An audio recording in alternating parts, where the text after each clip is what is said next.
So we have been looking at Ezekiel in recent months. So we're going to start in Genesis 1. Well, we're only going to be in Genesis 1. And you know that I do like to pause every once in a while. And so I'd like to do just a one-off study and sort of show you a few things maybe you've never seen before in Genesis 1. I do like to do this. You all know that I am a nerd, and you all are the victims of my nerdity. So when I discover things and I don't know what to do with it, I think, how about that Wednesday night crowd? They look like they need a good nap. And so today's going to be one of those good nap days. You're either going to be so fascinated, or you're going to leave here thinking, I'm so glad I love everybody at that church, because I was so good seeing them. I don't know what we were talking about, but it's so good seeing them. My goal is first and foremost, is when you leave here today, you leave in awe of the Word of God. If that's all we accomplish, then that's good. So you're not going to remember anything we talked about. It's probably going to go over your head. It goes over mine. In fact, my notes are incomplete because I was going to go farther, and this is a bit beyond my comprehension. But I do think you will find this fascinating. The thing about the Bible is, it is, at its core, meditation literature. That is to say, it's designed to be read and reread, cited and recited. And in ancient cultures, when the Bible was written and whatnot, most people were illiterate, and so the Bible was read. And it probably explains why there is so much poetry in it, and why even its narratives are poetic. There's a rhythm to them, and we can't chase that rabbit. If I can give you an example of the rhythm of narratives, the Parable of the Prodigal Son is in 3 sections, and each section matches except for the last. It lacks a strophe. But anyways, and all of that is probably because it is largely an oral culture, even though the stories are being written down. But what is amazing is every time you read the Bible, you are only digging and looking at one level. So I don't know if you know much about archaeology, but archaeology is when you start digging, the newest civilization, if you will, are at the top. The oldest civilization are at the bottom, naturally. Because what ancient civilizations did is they just built on top of each other. And so if you go to where Troy, ancient city, Troy, Iliad, and all that, there's several levels, and the question is which one of these levels is, Homer's Iliad, Troy, and probably none of them. And you could do this at Jericho, where the big debate with Jericho is timing the events, because there's really 2 or 3 options you can look at, and scholars, including Christian scholars, go back and forth and all that. The Bible is like that, which means you can read the Bible, and for the most part, you can read it with a very surfacey, simple reading, and God is pleased with that. So I assume you're familiar with Genesis 1, it's the creation account. You could read this, and you're going to get, at the very least, a surfacey reading, which is basically something like, God created everything, including and especially mankind. Right? You're going to read that, and you're like, okay, cool. I don't know what a firmament is, but I do know that God created it. You don't have to go any deeper in that, because that's the big idea. And everyone who comes to Genesis 1, they got that. In the beginning, God created heavens and the earth, right? So he created everything, the heavens and the earth and everything in between. But if you were to keep reading, you're going to notice a few things about it. So let's say another level of Genesis 1 would be the emphasis on separation and harmony. This is a constant theme here. For example, day 2 is the separation of the firmament. So you have the expanse above and the waters below. Separation. You get the separation of birds and fish, of male and female, light and dark, land and water. It's constant separation. However, that separation is not division in the sense that it's opposition. It's harmony. So the earth is made of 2 separate things, if you will, sky and sea. The bottom half, if you will, is made up of 2 things. That's land and earth. It's not that they're at war with each other. They are in harmony. God said to the sea, to quote Job, you go this far and no farther. So there's purpose in those limitations and in that separation. So male and female, right? This is the debates we're having now, is you don't really confuse those, but there's glory and good in masculinity and femininity, male and female, all that sort of stuff. So you can read another level and say, okay, separation isn't necessarily bad. so long as there's harmony. Because if all of it comes back to the triune God, then there must be harmony. There must be unity. And whenever you only see separation, it's proof of the existence of sin. That creation is gone away from its original purpose. Well, that's another level. You may have to read it 100 times, but you'll start to see this. God separated, God separated, God separated, so on and so forth. What would be another level? Well, you may be able to point out that there are some poetic elements in the Genesis account. I'll show you my favorite. This is how the days break down. On the left, you get the first 3 days. On the right, you get the second 3 days. Obviously, day 7 is below, but anyways. I want you to notice how they harmonize. Day 1 harmonizes with day 4, day 2 with day 5, day 3 to day 6. So on day 1, you're going to get light. You get light and darkness. What do you get on day 4? You get sun, moon, and stars. And so we are told on day 4, rule the night and rule the day, so on and so forth. In day 2, you get the firmament, that separation. So you get the sky and the sea. Well, what fills the sky and the sea 3 days later is the birds and the fish, right? And the same thing day 3 with day 6. Well, you're not going to notice that until you're about 8,000th reading of it, or maybe a help of a good commentary. That's where I discovered this. But you can see there's a pattern here. Now, you don't need to know that, do you? I mean, you haven't discovered something new about God other than that it's a really well-crafted story and account. That God is not just creator, he's poet, he's artist. You can see that creation is beautiful, but you can see the account of creation is beautiful too. That's cool. I think there's something good in that. Now, if we really want to nerd out, we would turn to John 1, but I will not do that to you right now. Then I want to look at another layer below that, if that's okay. Again, you may just zone out and take you a good 2-hour nap. But I want to talk about numbers. Not the book of Numbers, but like the numbers. I'm sure you are familiar with, if you've read the Bible enough, that certain numbers keep popping up because they have symbolic meaning to them. For example, the number 40. Any idea, in general, what the number 40 represents? Fasting. So yes, fasting. So you're thinking of Jesus. You're thinking of like the Israelites are kind of forced into fasting. Say it again. Moses, yes, that's another great example. So fasting is associated with trial, testing. That's sort of the purpose of fasting is I'm going to rely on God and not on my stomach. So you're going to get Israel 40 years, Moses 40 years. Of course, Moses' life is broken down into 3 periods of 40. So 40 in Egypt, 40 in Midian, 40 wandering in the wilderness. Moses is up on the mountain 40 days. Jesus is in the wilderness for 40 days, obviously matching that. The waters that came down in Noah's flood came down for 40 days. Well, those numbers aren't arbitrary.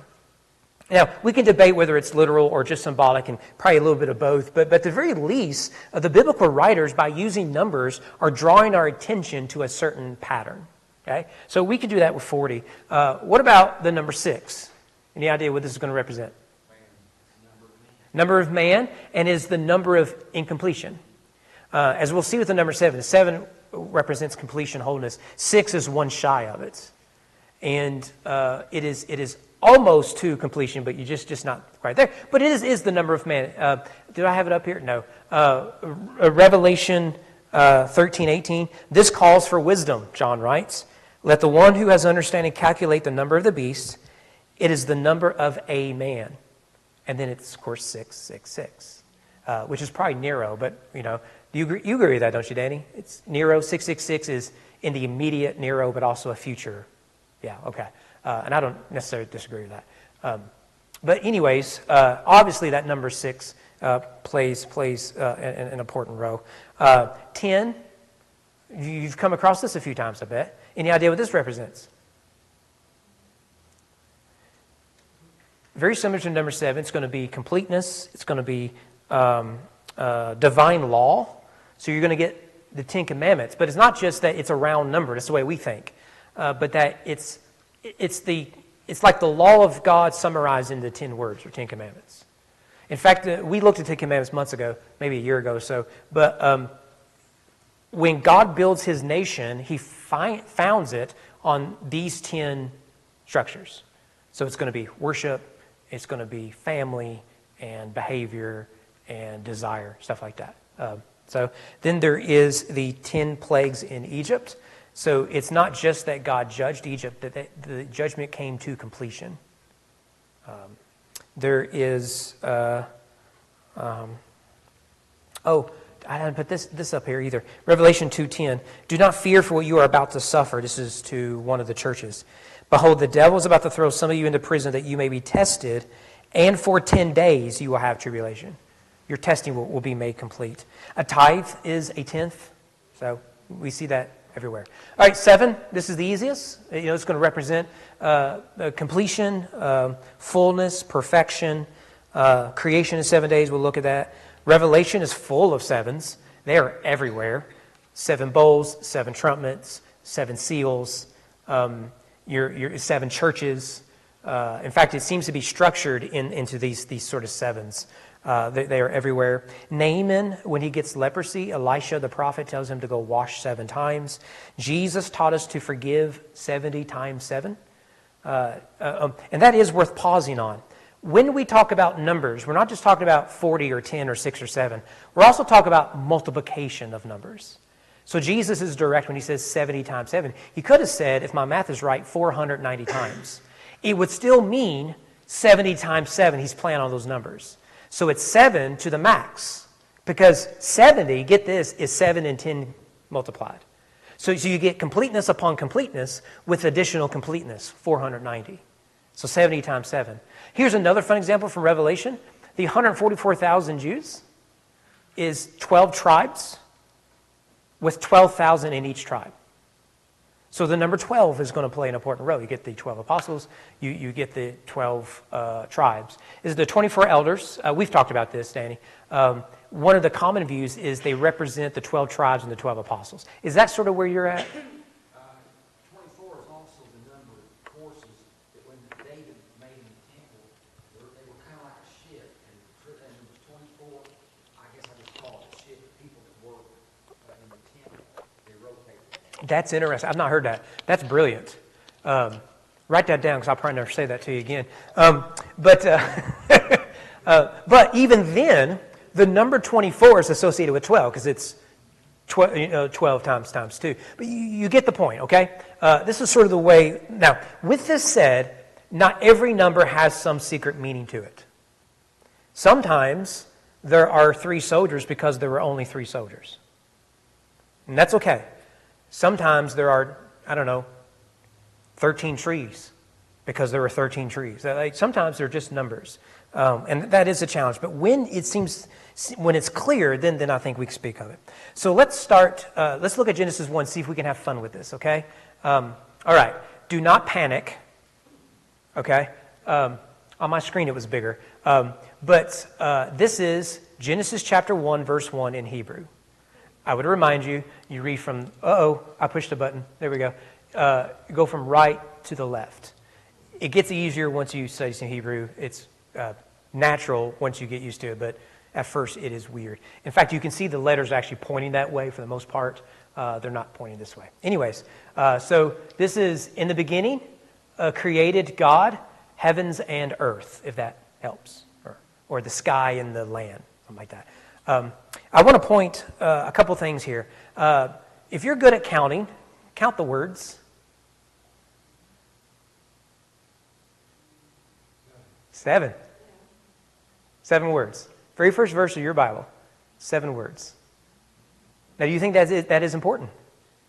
Yeah. Yeah. Now, we could go farther. Any guess? I'm not going to ask you to count, okay, unless you're really nerdy. Any guess how many letters there are in the first verse? 49? Okay, so we got 49. You're thinking 7, okay. It's not that high. It's 28, which is 7 times 4. So in the first verse, yeah, Don? One of the things you mentioned there, that east of Jerusalem, everybody reads right to left, and west of Jerusalem, they read left to right. I thought that was... Yeah, blame the Greeks. I think it's the Greeks that we blame. Yeah. The Greeks and the Romans, because they're Latin. Yeah. Yeah, so your Eastern language are all going to be right to left. Aramaic, I think Arabic, all right to left. Is Chinese top to bottom? We ate Chinese food. My daughter and father and I, because we like Chinese food. My mother despises it. And the buffet on the other end of town, way over there, they've got the little things and they got the Chinese writing on it. And my mind went right to left. And I'm like, well, that doesn't look right. And then my mind went left to right. I'm like, well, that doesn't look right. Oh, it's top to bottom. That makes more sense. But Top to bottom, right to left. Okay. Combination. So this way. Oh, dude, no thank you. You have no idea how long it took me just to learn these letters and to go right to left. Now, once it's in there, it's in there. Now, pronouncing all this, I worked on it today, and boy, did I struggle. My Hebrew isn't very good. A couple other things to notice here. This, 1, 2, 3, 4. I think it's the first 3 words here are 14 letters, and the last 3 words are also 14 letters. Again, this is all in your very first verse of the Bible. Now, another thing you need to see here, let's do same verse, same writing. What we're going to do is we're going to just reorganize it to focus on something. 7 is an odd number for those who went to public school, and that means that you have a number in the middle that doesn't have a friend. Okay? My parents always said, either have 2 kids or 4 kids, don't have 3 kids. One's always left out. Well, when you have an odd number like this, one word's going to be left out, it's the word in the middle. So what we've done here is we have highlighted the middle words, et is how you pronounce it, aleph, tate, or tav, rather. We'll come back to it. But let me show you an image here. This is a menorah. You'll notice there are 7 candles. And notice there you have 3 on one side, 3 on the other, 1 in the middle. Now, we won't give a lot of examples of this, but often if you're looking at these numbers, you will find things like this where it's the 7 breaks down into 3, 1, and 3. Okay? So the menorah is the clearest example of that. So let's look at this word, or this verse here. What can we make of it?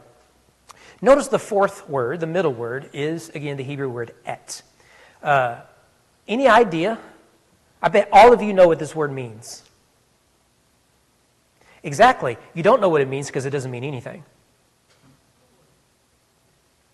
It serves as a marker for a noun or something like that. It's like a direct object noun or marker, something like that. I'm not a grammar person. But you can actually see it. It shows up later. It's right here. So that little stick with the 2 dots basically means and. So what you have then is in the beginning created Elohim, heavens, that is the plural, the im, the I-M, you get an Elohim and other words that are plural, and et, and then eretz, that's earth. So the aleph tav shows up twice. However, here it's all by itself right there in the middle. Now, here's something interesting about it. It doesn't need to be there. But because it is there, you get 7 words. You get 14 letters on the other side. It does even more than that. If you look at this word, you go immediately to our right, Elohim et. You count the letters, you have 7. Elohim is 5, et is 2. If you go to our left, you have 2 here, you have 5 there. You have another 7. Which means if you took out the word that isn't translated, these 2 central words, God and the heavens, you get 14 letters. Even more, the word et consists of 2 letters. We talked about this some in Ezekiel with the word mark, functions similarly. It's not a word you usually translate. It's a marker in the text itself. But aleph is the first word of the Hebrew alphabet. Tav is the last. You've come across this in your Bible before. In Revelation 1, verse 8 says, I am the Alpha and the Omega, says the Lord, who is, who was, and who is to come, the Almighty. Alpha is the first Greek letter. It's where we get the word alphabet, alpha, beta. Also in Hebrew, it's aleph, beit. So alphabet and aleph, beit, Greek and Hebrew are very similar in their first few letters. But omega is the last letter of the Greek alphabet. So Jesus is sort of taking this identity on himself. I am the beginning and the end. I'm the first and the last. I am who is, who was, and who is to come. And we get that in the very first verse of your Bible. Now, it's subtle, it's hidden, you got to learn the language, and I don't know the language that well, but it's right there. And it's surrounded by the number 7. Now, if you're just started reading the Bible, you're obviously not going to get this, but the Bible is telling you things that you won't know until the story unfolds. You don't know how important the number 7 is because you've not been given the number 7. It isn't until you get to the beginning of chapter 2, verse 1 and 3, you get talk of 7 days. And now you've got a number that you can sort of hold on to. Is there something important with the number 7? And then you can go back and do all of that. So we can go back here. Actually, I'm going to go, sorry. Go back. There we go. Okay, there's the lines. We have 3 main nouns of verse 1. So this is Elohim, God. It is a plural word, by the way, but can be read as the singular, given context, like the word deer in English. Deer can be plural or singular, given the context. When we speak of the Elohim of Israel, it's 1. You speak of the Elohim of the Canaanites, it's multiple. But anyways, so Elohim, so God, heavens, earth are your 3 main nouns. Well, guess what we find in the rest of the creation account? The word Elohim, God, shows up 35 times in the creation account. For those of you who were homeschooled, that's 7 times 5. Heavens occurs 21 times. For those of you who went to private school, that is 7 times 3. And then the word earth, or land, occurs 21 times. Again, for the rest of us, that is 7 times 3. All of that in one verse. I think that stuff is cool. Don, you have some? Yeah, you talked about 14 letters a while ago. Mm-hmm. Wasn't that the number of generations each division? In Matthew's gospel, I can't remember. it's either 14 or 18. Generations, I thought. 14, there's 3 14s, make 14. It's 14? Okay, so it is 14. Okay, so I was wrong. Yeah, so there's a good example. Matthew is the most Jewish of the 4 gospels, and he structures his genealogy, and we acknowledge he skips names. And that's fine. It's not a perfect record in that sense. It's a Jewish record in that Matthew is trying to tell us something about the birth of Jesus. He is in 3 sets of 14, he is the last one. So you get the significance of number 3, which is half the number of man, but it's the number 14, which is double the perfect number. But it's 3 of those 14s. So it's like holy, holy, holy, if you will. And so that's how he identifies Jesus. And he introduces Matthew 1, starts with an opening sentence. This is the genealogy of Jesus, son of David, son of Abraham. Then he goes 14, 14, 14 with Jesus at the end. So like Genesis 1, you start with an opening sentence. In the beginning, God created the heavens and earth. And then you get your structure after that. Climaxing in, God rested. And we're actually going to come to the seventh day here in a second. Yeah, that's a great example. Again, you don't need to know that in Matthew's gospel. If you read the genealogy of Jesus, you're going to read Jesus is a descendant of David and Abraham. And that's all Matthew wants you to get. But he's going to add these little things so that as you read it, you're going to pick up in the genealogy, there are women in there. What's the story of these women? Well, Rahab was a harlot, rescued in Jericho. Ruth was a Moabitess who suffered terribly and became a child of Israel. Like you keep reading and you're meditating and you're going to see these sort of things. Well, let's look at verse 2, shall we? Genesis 1:2. So verse 1, in the beginning, God created the heavens and the earth. 7, 7, 7, 7, 7. We see all that. Verse 2, the earth was without form and void. Darkness was over the face of the deep. The Spirit of God was hovering over the face of the waters. Now, we cannot exegete this. We've done it in the past. I probably disagree with half of what we said then because I'm always struggling with the second verse of the Bible. It has been a source of a lot of debate over 2,000, well, plus 2,000 years. Any guess how many words are in verse 2 in the original Hebrew? It's 14. I was working on getting a structure like this for you, but it just didn't work out. 14. Now, the number of words, it's not a divisive of 7, unfortunately. So that's not as cool. I don't think it is. I don't have it in my notes. Yeah, but we'll come back to that. Well, let's skip now. We'll come back to Genesis. Let's skip over to chapter 2, verses 1 to 3. So we've seen sort of the summary of creation. Let's get to the very end of it. Moses writes, "Thus the heavens and the earth were finished, and all the host of them. On the seventh day, God finished his work that he had done, and he rested on the seventh day from all his work that he had done. So God blessed the seventh day and made it holy, because on it God rested from all of his work that he had done in creation." Does it read funny?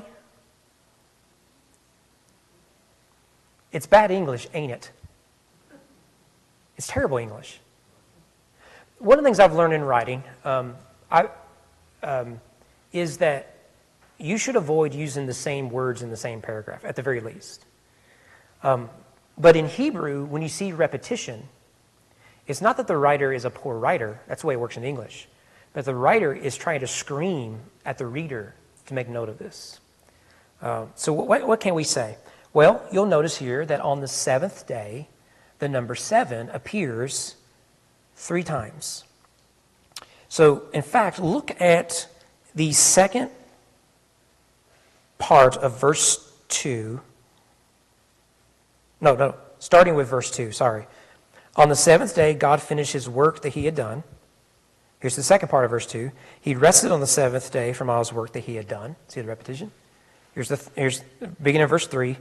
So God blessed the seventh day and made it holy. You see the repetition? But what if I told you your English translation is missing some of the nuance? Can I give you a more literal reading of verse 2 to 3a? It looks like this. And on the seventh day, God finished his work which he had done. He rested on the seventh day from all his work which he had done. So God blessed the seventh day and hallowed it.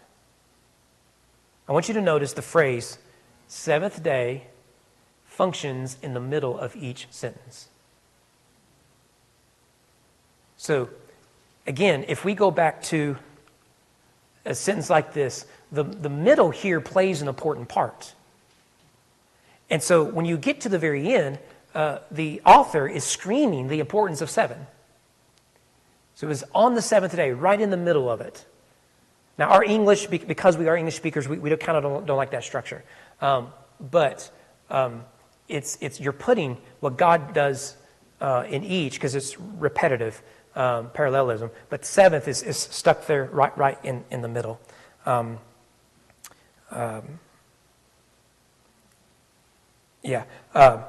let's go back. So the way Genesis 1, verse 1, so your Bibles breaks off the creation account at the end of chapter 1 at day 6, and then chapter 2 starts day 7.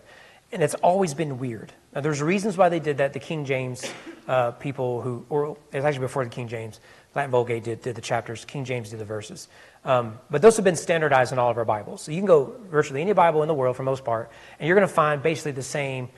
Psalm 23 is the same psalm. John 3 is the same breakdown. It's just been standardized, particularly by the King James Bible. But we know that the writer wanted this entire section to go from chapter 1, verse 1 to chapter 2, verse 3. One of the ways that we know that is that in the 6th to 10th century A.D., there were a group of Jewish scholars who copied the Bible.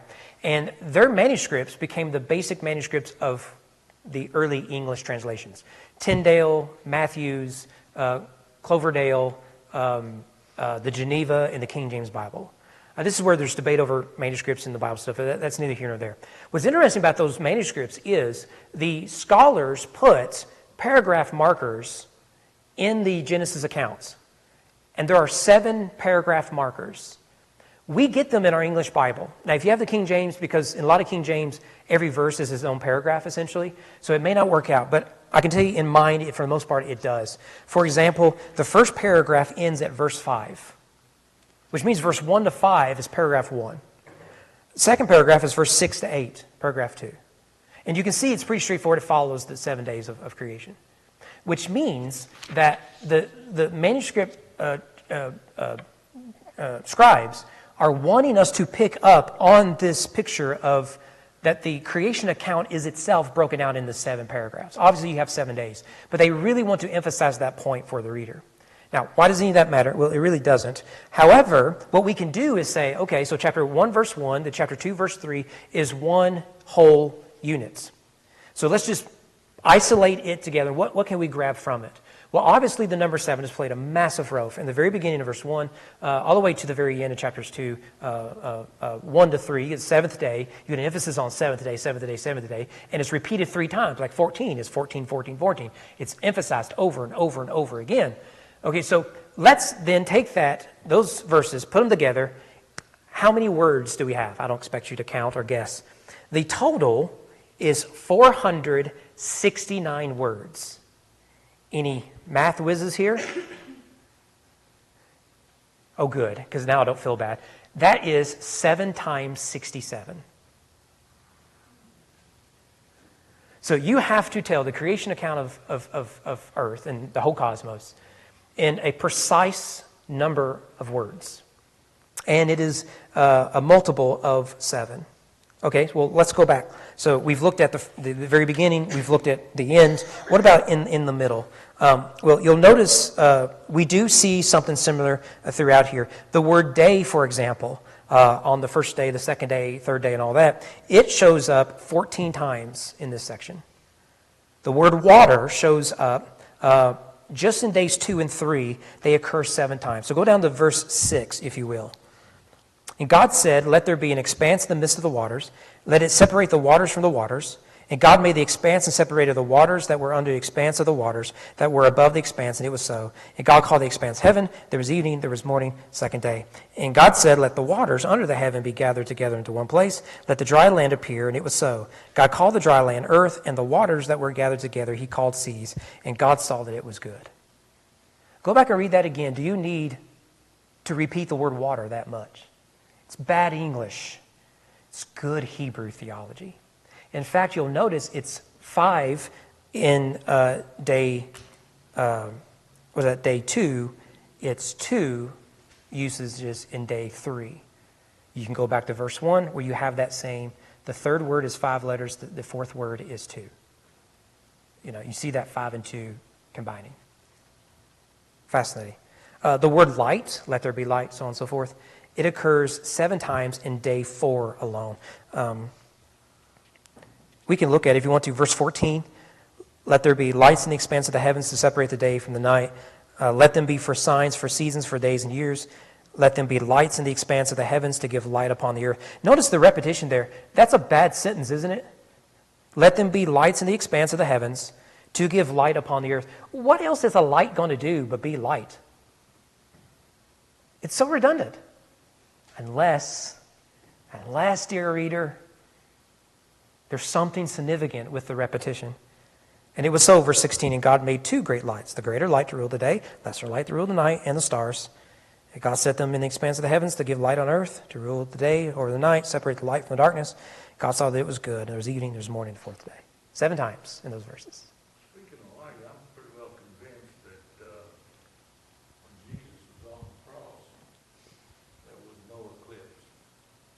I've seen several eclipses, and I could still see fine without glasses or anything else. I could see it walk around, recognize millions of objects, people. If you are interested in that, there are those who have tried to locate in time the crucifixion through the use of eclipses over Jerusalem. And you can get a precise date. I think it's like 36 AD. And it's right around noon or 3, whatever. So, What I'm saying yeah. that wasn't an eclipse because Yeah. it was total darkness. I agree. God could have used an actual eclipse, but it's still a supernatural eclipse. And that's the thing I keep seeing scholars doing is trying to justify a miracle, Yeah. making it mechanical or whatever. I had an old high school buddy of mine who just couldn't buy the Bible and all the miracles. I said, fine. But what they were saying is, take like the plagues, because there was the argument, and there's a documentary you can watch on it, don't waste your time, where he argues that the 10 plagues can be explained by a volcano that erupted in another nation. And I remember saying, okay, let's say that is true. The 10 plagues came because of a volcanic eruption. Great. You still have a Jewish dude standing before Pharaoh saying, Pharaoh, if you don't do what I ask, bad things are going to happen. And then bad things happen. It's be sort of like, me saying, hey, in 5 seconds, lightning's going to strike right here. And if lightning strikes, that is a natural phenomenon. but it's more than that, right? You agree that even nature is still subject to its Lord. Like, was it Joshua granted that the sun stands still for the rest of the day? Yeah, yeah, Well, that's got to be a natural phenomenon somewhere. yeah. Oh, yeah, yeah, yeah, you're right. You're right. All right, so we looked at these. Here are three more. The phrase, and it was so, is used 7 times. God saw that it was good 7 times. By the way, that middle one is worth pausing on. There is one day of the week that God does not declare it to be good. This has been long debated in scholars. It is day 5, I believe. Let me make sure. Yeah, look at verse, so verse 20, let the water swarm, so on and so forth. And so go down to verse 22.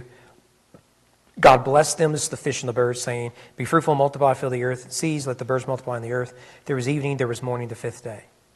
Never says it was good. And a lot of people have tried to kind of figure out why that was. Is that a typo? I think we know the answer to it.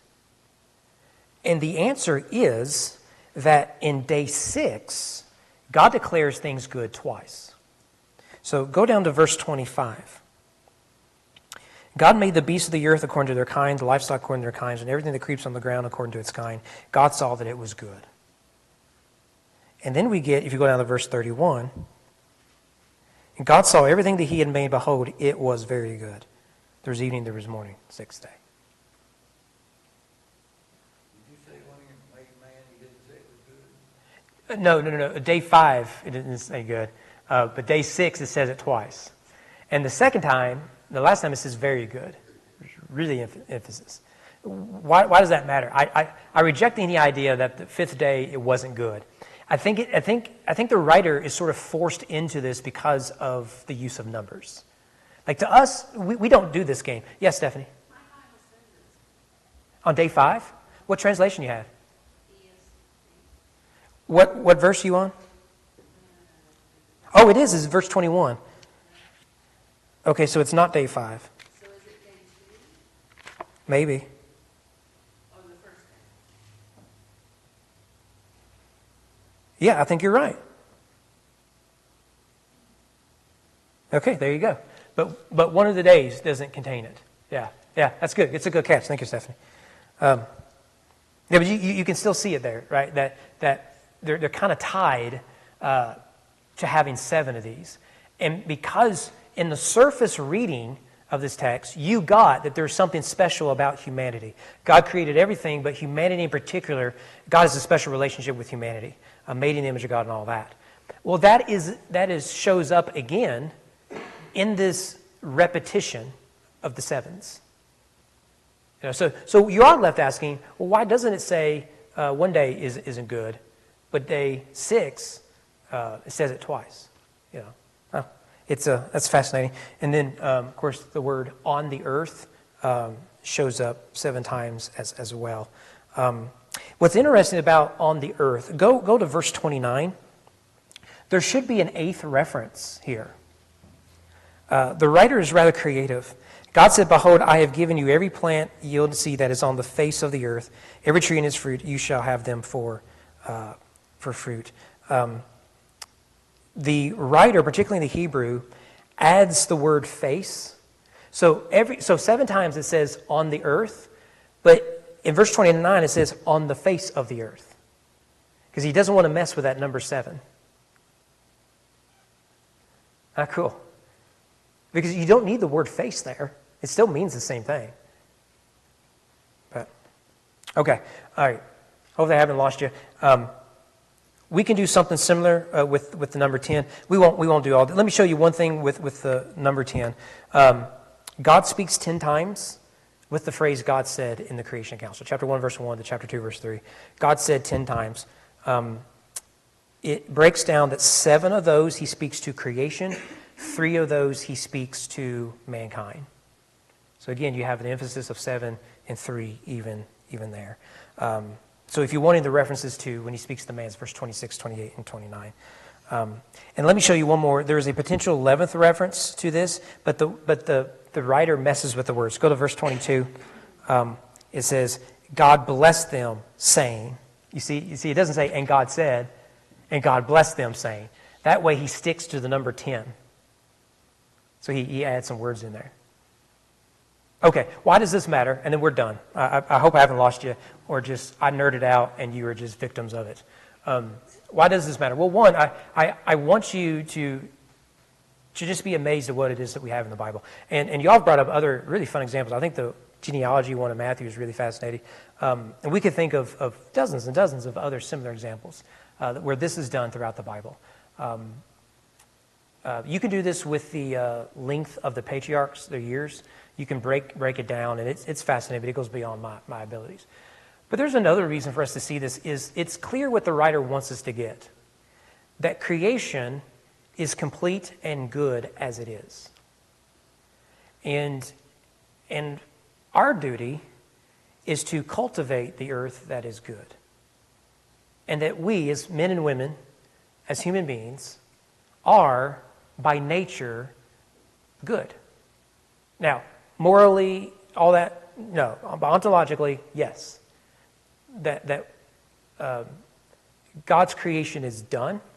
He is the sole progenitor of it, and we are his creation. And he has declared us good. When humanity has gone wrong in how we treat the earth or how we treat one another, it is that fundamental truth that gets neglected all throughout history. And in your first chapter of your Bible, there seems to be one primary message. That is that God created everything, and he was pleased with what he created. Therefore, in day 7, to rest is to reflect and to worship the God of creation. That we should be in perpetual awe of the gift that we have called earth. And that's good news. He doesn't say he created the tree of knowledge. He says he put it in the garden. Yeah. So where did it come from? He put Adam in the garden too. It didn't seem like that was part of the creation. It's like he just up and planted that thing in the garden to get this contest going. Contest. You know, he says I'll open 2 doors in front of you. Pick one that's right or pick one that's wrong. Can I mess with your brain? What if those 2 trees were really one tree? How about we just, there's your homework. Prove me wrong. Because I would like for you to, because I don't know if I believe that. But I've come across that. The argument that is it's really one tree, if you look at the language. That's your homework. There you go, Patricia. That'll keep them busy. Really, it doesn't matter what kind of a tree it was because he just said don't eat of it. Yeah. The tree wasn't necessarily evil. It was a command that they broke. Yeah. Yeah, and I would actually like to do something on it here or one of our videos or something like that soon about what is the tree of knowledge of good and evil? Like, what is it? Is God saying, I don't want you to know things? That's the way a lot of critics of the Bible have read it. No, to know between good and evil is the language of discernment. What is right and wrong, good or bad, righteous, unright. That's the language of discernment. We read the Bible as it's telling us what to do and not to do, what is right and wrong, and it does that. But the Bible, in essence, is about what is wise and what is foolish. And the knowledge of the tree of good and evil is it's knowledge without wisdom, and it will always lead to destruction. You think you know good and evil, but you always choose the bad because you don't know the difference. They weren't quite ready. So when Solomon is given anything he wants, he says, give me wisdom, for I do not know good and bad, good and evil. It's the same phrase from the tree. And it's because he is youthful and he needs wisdom. Adam and Eve are still youthful, so they ought to feast on the tree of life. And we discover what is the tree of life. God is the giver of life. So they're to feast on the wisdom of God. But when they bypass the tree of life and they go to the tree of knowledge without discernment, they destroy themselves. And what's the first thing they do? They start to blame each other, they hide from each other, and they try to cover their shame. And that is in of itself foolishness. Throughout the rest of the Bible is how mankind continues to do those things that Adam and Eve did. And it is always foolish until the one who is the giver of life is offered upon a tree and he conquers the grave. So as you see in John's gospel, he is the Logos, the creator, he is the life, he is the light, he is the Lamb. All those themes from creation shows up. Anyways, well thank you, Don. Yeah. Like any bunch of kids, you're jealous of the other kid knowing Yeah. You can't do something you can't do. Yeah. Or